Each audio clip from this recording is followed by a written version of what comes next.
Hi అండి అందరికీ.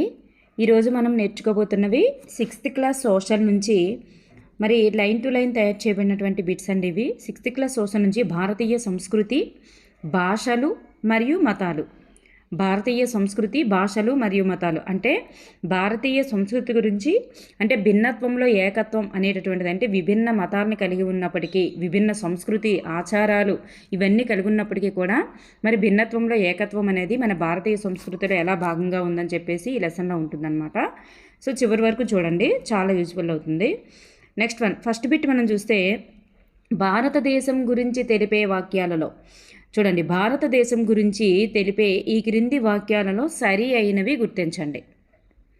సరి అయినవి ఏమిటి అంటే, భారతదేశంలో అనేక మతాలు, కులాలు, తెగలు, భాషలు, నృత్య రీతులు, శిల్పరీతులు, ఆహారం, వేషధారణలు ఉన్నాయి. అదేవిధంగా భారతదేశానికి గొప్ప వారసత్వం మరియు సంస్కృతి అనేది కూడా కలదు. భారతీయ సంస్కృతి అనేక ఆచార సాంప్రదాయాల సమ్మిళితం. భారతదేశంలో సంప్రదాయాలు ఒక ప్రాంతానికి మరొక ప్రాంతానికి వేరువేరుగా ఉంటాయి. సో మనకి ఇక్కడ చూస్తే ఇవన్నీ కూడా సరి అయినవేనండి. అంటే భిన్నత్వం, విభిన్నత్వం అంటే ఒక్కొక్క రాష్ట్రాల్లో ఒక్కొక్కలాగా, ఒక్కొక్క ప్రాంతంలో ఒక్కొక్కలాగా ఉండేటట్లుగా ఉంటుంది అని చెప్తున్నాం. సో విభిన్న ఆచార వ్యవహారాలు ఇవన్నీ ఉంటాయని. సో ఇక్కడ మనకి పైవన్నీ కూడా సరి అయినవి. నెక్స్ట్ వన్, ఒక నూతన వ్యవస్థను సృష్టించడం కోసం ముందు తరాల వారసత్వాన్ని అందిపుచ్చుకొని దానిని భవిష్యత్తు తరాలకు అందించుట కొరకు జరిగేటటువంటి నిరంతర ప్రక్రియను ఏమంటారు? చాలా ఇంపార్టెంట్ అండి ఇది. ఏమంటారు అంటే సంస్కృతి అంటారు. సంస్కృతి. క్రింది వానిలో సంస్కృతికి చెందినవి ఏమిటి? క్రింది వానిలో సంస్కృతి అంటే ఏంటి?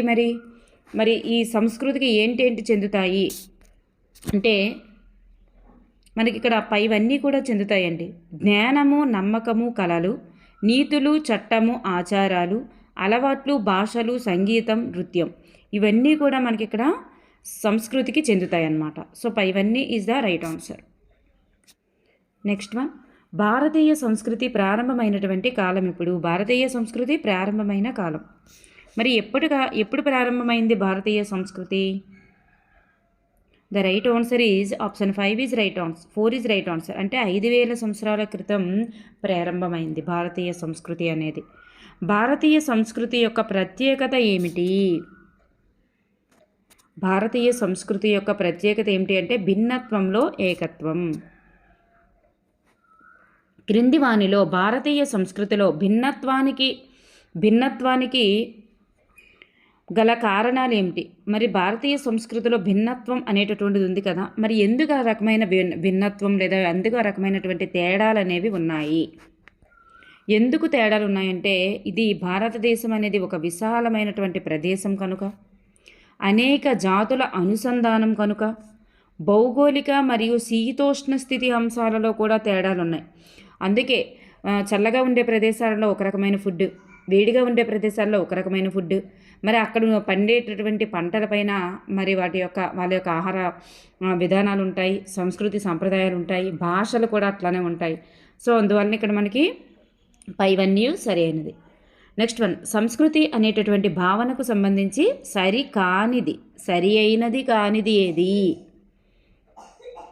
సో సంస్కృతి అనేటటువంటిది విస్తృతమైనది, సమగ్రమైనది, నిరంతరం జరిగే ప్రక్రియ కాబట్టి ఇక్కడ కాదు అన్నాం. కాబట్టి ఇక్కడ సరి అయినది కానిది ఏమవుతుందంటే ఇది కాదు, ఎందుకంటే ఇది నిరంతరం జరుగుతుంది కాబట్టి. ఒక విలువైన మరియు ప్రత్యేకమైన సంపద. సంస్కృతి యొక్క ముఖ్యమైన అంశం ఏంటంటే సమూహంలో ప్రచారం చేయబడినటువంటి సంప్రదాయ ఆలోచనల మీద ఆధారపడి ఉంటుంది. సమూహంలో ప్రచారం చేయబడిన సంప్రదాయ ఆలోచనల మీద ఆధారపడి ఉంటుంది. విస్తృతమైనది, సమగ్రమైనది, విలువైనది, ప్రత్యేకమైనది ఇవన్నీ గుర్తుపెట్టుకోండి. ఆప్షన్ 2 అనేది ఇక్కడ మనకి సరిగా లేదు. నెక్స్ట్ వన్, హరప్పా నాగరికతలోని ప్రజలు ఈ క్రింది వారిని పూజించారు.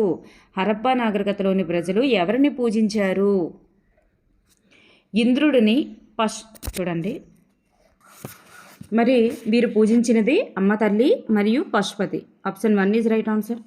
నెక్స్ట్ వన్, క్రింది వాణిలో ఆర్యులకు సంబంధించినది ఏమిటి? మరి వీళ్ళు ఇంద్రుడు, సూర్యుడు, వరుణుడు, యముడు వంటి దేవుళ్ళను పూజించారు. స్వస్తిక్ గుర్తును కూడా పూజించారు. యజ్ఞాలు, యాగాలు వంటి క్రతువులు మరియు ధ్యానం ద్వారా దేవతలకు పూజలు కూడా నిర్వహించేవారు. సో ఇక్కడ మనం చూస్తే పైవన్నీ కూడా సరి అయినవి. స్వస్తిక్ గుర్తుని పూజించారు. నెక్స్ట్ వన్, ప్రాచీన కాలం నుండి భారతదేశం ఈ క్రింది రంగాలలో గొప్ప పురోగతి చెందింది. ఏ రంగాల్లో పురోగతి చెందింది? Right answer is option 4 is right answer. అంటే ఇవన్నింటిలో కూడా పురోగతి చెందింది. యోగా, వాస్తుశాస్త్రం, గణితం, ఖగోళ శాస్త్రం, వైద్యశాస్త్రం ఇవన్నింటిలో కూడా పురోగతి పొందింది. నెక్స్ట్ వన్, అశోకుడు వేయించినటువంటి అన్ని శాసనాల్లోని ఈ క్రింది లిపిని ఉపయోగించారు.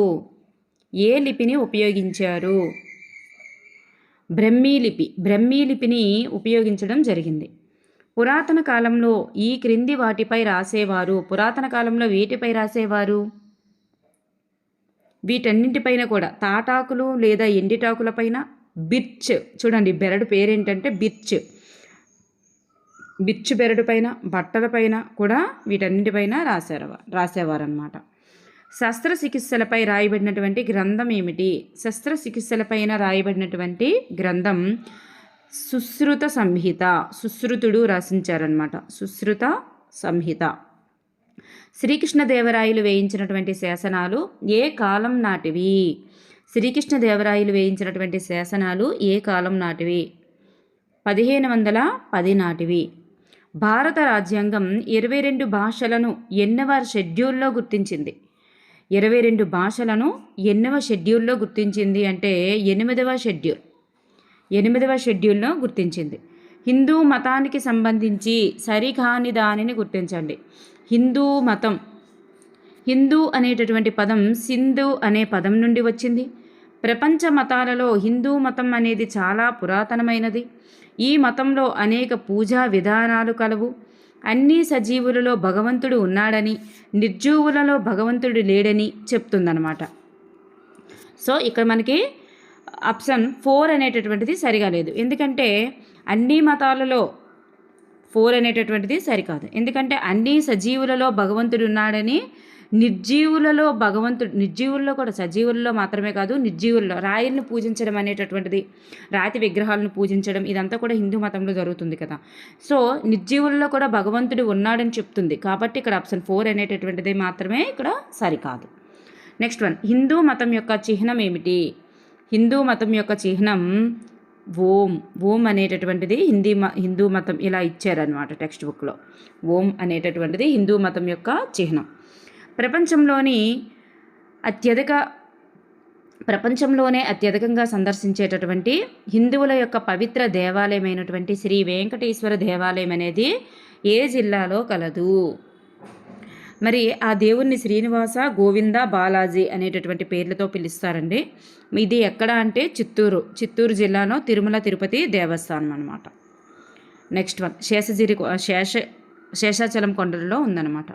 నెక్స్ట్ వన్, హిందూ మతం యొక్క ప్రధాన లక్షణం ఏమిటి? హిందూ మతం యొక్క ప్రధాన లక్షణం ఇక్కడ మానవ సేవే మాధవ సేవ అనేటటువంటిది ఉంటుంది. మరి విశ్వమానవ కుటుంబం అనేటటువంటిది ఉంటుంది. ఏకాగ్రత ద్వారా మోక్షాన్ని పొందడం, చతుర్విధ పురుషార్థాలను అభ్యసించడం, 4 ఆశ్రమాలను ఆశ్రయించడం. ఈ 3 కూడా ఇక్కడ మతం యొక్క ప్రధాన లక్షణాల కిందకే వస్తాయి. 5 కూడా మానవ సేవే మేధసేవ, విశ్వమానవ కుటుంబం, ఏకాగ్రత ద్వారా మోక్షాన్ని పొందడం, చతుర్విధ పురుషార్థాలను అభ్యసించడం, 4 ఆశ్రమాలను ఆశ్రయించడం. ఇవన్నీ కూడా ఇక్కడ ప్రధాన లక్షణాలుగా వస్తాయి. నెక్స్ట్ వన్, హిందూ మత ప్రధాన లక్షణాలలో సరికానిది ఏమిటి?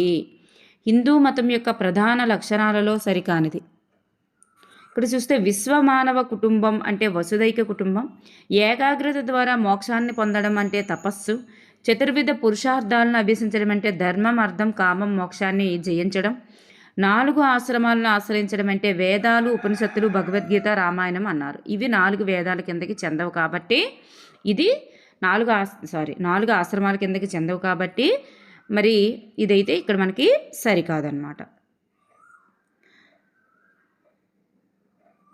నెక్స్ట్ వన్, క్రింది వానిలో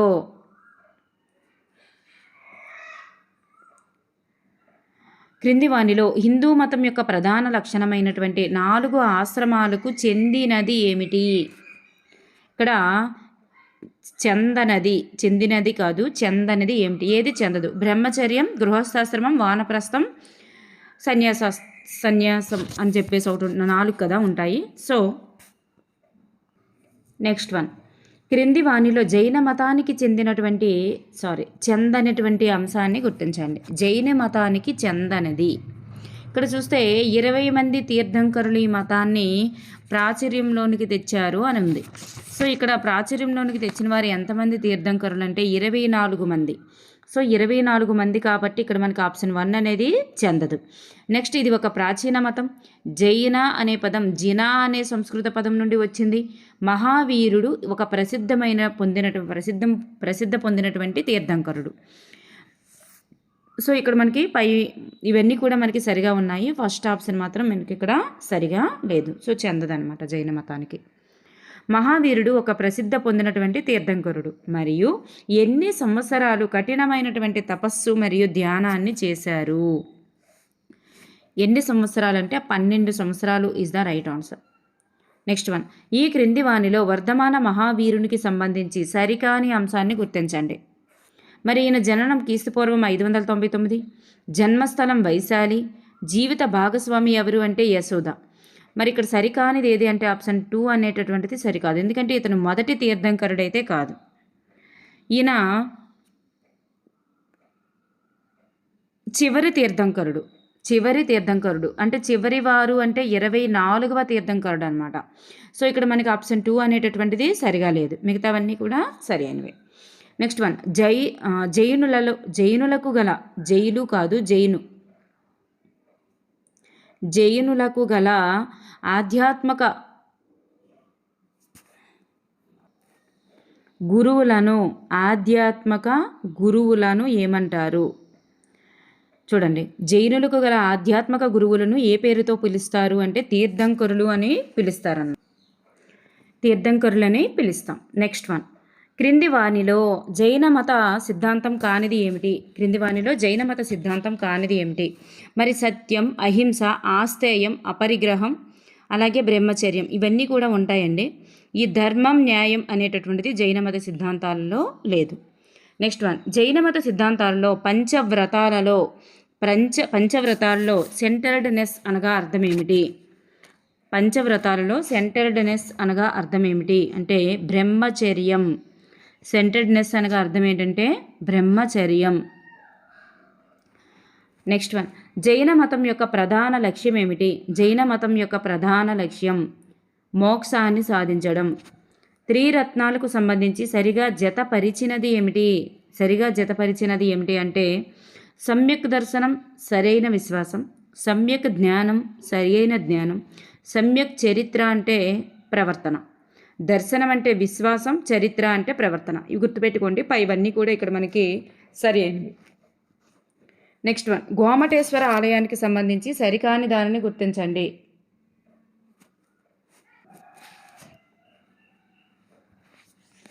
గోమటేశ్వర ఆలయానికి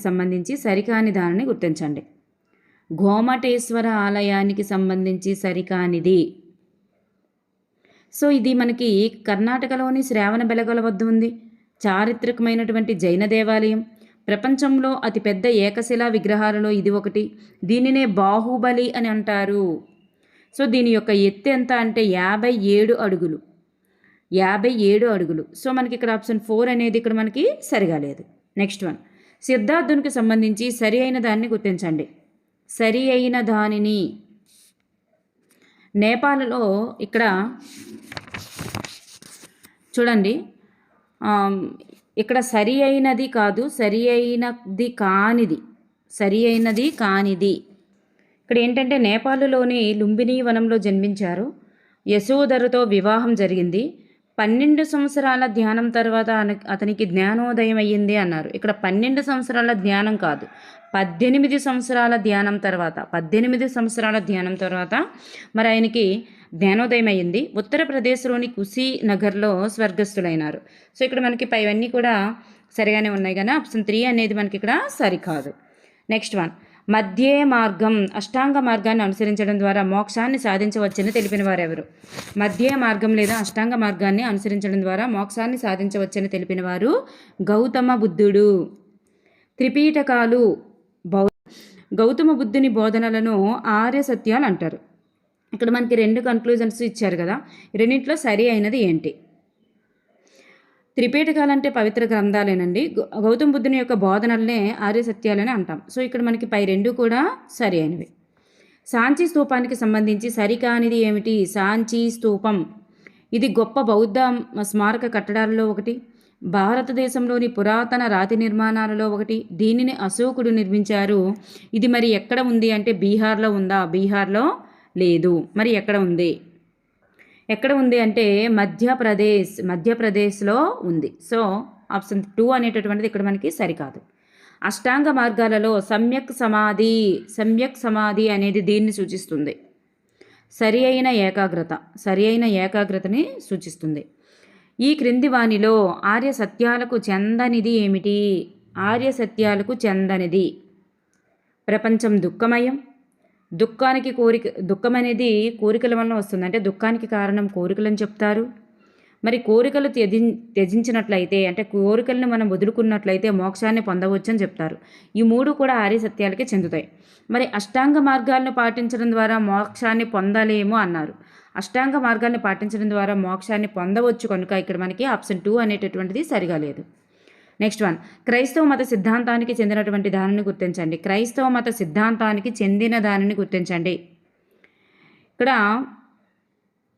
చెందని దానిని, క్రైస్తవ మతానికి సంబంధించి చెందని దానిని గుర్తించాలి.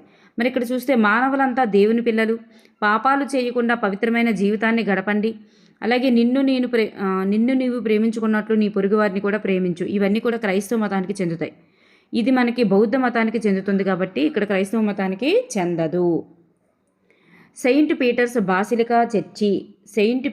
బాసిలికా చర్చి అనేది ఎక్కడ కలదు? వాటికన్ నగరంలో కలదు.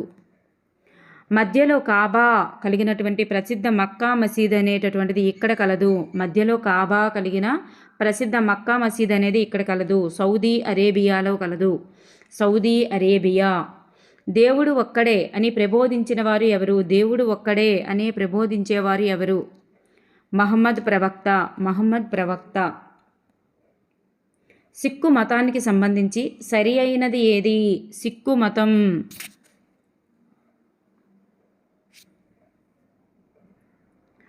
ఇక్కడ చూస్తే సరి అయినది కాదు, సరి అయినది కానిది ఏది? ఇక్కడ చూస్తే మనకి స్థాపకుడు వచ్చేసరికి గురునానక్ అండి. సిక్కు మత స్థాపకుడు గురునానక్. అనుచరులనే సిక్కులు అంటారు. మరి సిక్కులు అనగా విద్యార్థి లేదా శిష్యుడు అనే అర్థం. మరి ఈ ఆలయం పేరేంటంటే గురు గ్రంథ సాహిబ్ అనేటటువంటిది కాదు. మరి ఏంటి? గురు గ్రంథ సాహిబ్ అనేటటువంటిది వాళ్ళ యొక్క పవిత్ర గ్రంథం అనమాట. ఇది పవిత్ర గ్రంథం. వారి యొక్క ఆలయం పేరేంటంటే గురుద్వారా అనేటటువంటిది వాళ్ళ యొక్క ఆలయం పేరు. సో ఇక్కడ మనకు ఆప్షన్ 4 అనేది సరికాదు. గురునానక్ 10 మంది శిష్యులలో ఎన్నవవాడు? మరి 10 మంది శిష్యులు ఉంటారు కదా, అందులో గురునానక్ ఎన్నవవారు? మొదటివారు. మహావీరుని బోధనలకు గల పేరేంటి? మహావీరుని యొక్క బోధనలకు గల పేరు పంచవ్రతాలు. జైన మత పవిత్ర గ్రంథాలకి గల పేరు అంగాలు. సిక్కులకు అత్యంత ముఖ్యమైన పుణ్యక్షేత్రమైనటువంటి స్వర్ణ దేవాలయం అనేది ఎక్కడ కలదు? అది అమృత్సర్లో కలదు కదా. మరి ఇది అమృత్సర్లో కలదు. అది ఏ రాష్ట్రంలో ఉంది అంటే పంజాబ్ రాష్ట్రంలో ఉందన్నమాట ఆ గురుద్వారా. మరి పవిత్ర పుణ్యక్షేత్రాన్ని గురుద్వారా అని పిలుచుకుంటారు కదా. మరి ఈ పుణ్యక్షేత్రం స్వర్ణ దేవాలయం అనేది పంజాబ్లోని అమృత్సర్లో కలదు. అన్ని మతాల వారు చురుకుగా పాల్గొనేటటువంటి వేడుకలు ఏది వేడుకలో అన్ని మతాల వారు చురుకుగా పాల్గొంటారు? ఇవన్నీ కూడా ఉండండి, చాలా ఇంపార్టెంట్. ఇది చాలా ఇంపార్టెంట్. హోలీ, రక్షాబంధన్, నెల్లూరులోని రొట్టెల పండుగ, ఇలాంటి పండుగలలో అన్ని మతాల వారు చురుగ్గా పాల్గొంటారు. క్రింది పదాలకు సంబంధించి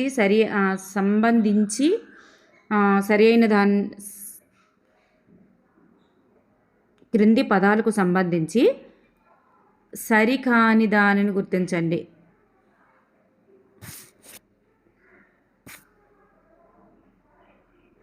సరికానిది గుర్తించాలి. ఇక్కడ సరికానిది ఏది? సరికానిది గుర్తించాలి. ఇక్కడ మతం అంటే దేవునిపై నమ్మకమని, బోధి వృక్షం అంటే మరి రావి చెట్టు, రావి చెట్టునే బోధి వృక్షం అని అంటారు. మరి మోక్షం అనగా పరిపూర్ణమైన శాంతి మరియు ఆనందం లేదా స్వర్గం, దీన్నే మోక్షం అంటారు. ప్రవక్త అంటే హిందూ మతాన్ని బోధించేవారు కాదు, దేవుని యొక్క సందేశాన్ని బోధించేవారనే ప్రవక్త అంటారు. హిందూ మతం అనేటటువంటిది అయితే కాదు. సో అంటే ఏ ఒక్క మతం పేరు అక్కడ ఉండదు, దేవుని గురించి చెప్పేవారినే బోధించేవారినే ప్రవక్త అంటారు. సో ఇక్కడ మనకి చూస్తే ఆప్షన్ 4 అనేటటువంటిది సరికాదు. నెక్స్ట్ వన్, సిక్కు మతం యొక్క దేవాలయం పేరేంటి? సిక్కు మతం యొక్క దేవాలయం అనేది గురుద్వారా, వాళ్ళ యొక్క పవిత్ర గ్రంథం అనేది గురు గ్రంథ సాహిబ్, గుర్తుపెట్టుకోండి. నెక్స్ట్ వన్, ఖురాన్ అనేది ఏ మతానికి సంబంధించినటువంటి పవిత్ర గ్రంథం? ఖురాన్ అనేటటువంటిది ఇస్లాం మతానికి చెందినటువంటి పవిత్ర గ్రంథం. ఓకేనండి, థ్యాంక్ యూ ఫర్ ఎవరీవన్.